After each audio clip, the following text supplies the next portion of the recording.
Ανέκδοτο. Το χαλί. Ο νεαρός Πέρσης μόλις είχε παντρευτεί την αγαπημένη του. Ήταν προσωπάρχης σε μια επιχείρηση κατασκευής χαλιών. Είχε πολλές σκοτούρες στο κεφάλι του σε καθημερινή βάση και συνήθως γύριζε πολύ αργά από την εργασία του. Η γυναίκα του ασχολούταν μόνο με τα οικιακά. Κάθε βράδυ που γύριζε αργά από την εργασία του, μετά το φαγητό, συνήθως πήγαινε στο σαλόνι και απλωνόταν επάνω στο χαλί. Ήταν το αγαπημένο του χαλί, διότι ήταν το πρώτο σχέδιο που είχε επινοηθεί και είχε πολλές πωλήσεις.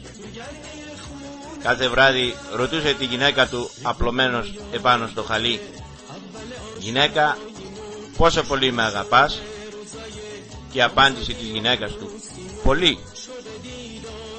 Και μετά από την απάντηση τον έπαιρνε ο ύπνος επάνω στο χαλί. Η γυναίκα του τον άφηνε να κοιμάται επάνω στο χαλί ως το πρωί. Αυτό συνεχιζόταν για πολλούς μήνες και ο νεαρός Πέρσης απήχε από τα συζυγικά του καθήκοντα.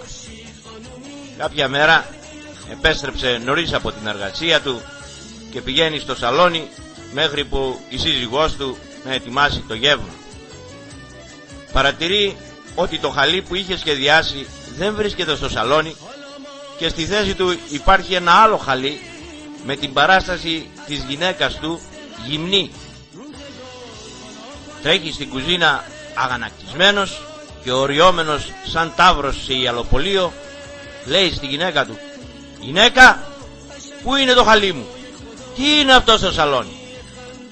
Και η γυναίκα του απαντά: «Κάθε βράδυ με ρωτάς πόσο σ' αγαπώ». Ο Πέρσης απαντά: «Και τι σχέση έχει αυτό με το χαλί?» Και η γυναίκα του απαντά: «Για να σου αποδείξω πόσο σε αγαπώ, παρήγγειλα αυτό το χαλί για να κοιμάσαι επάνω μου».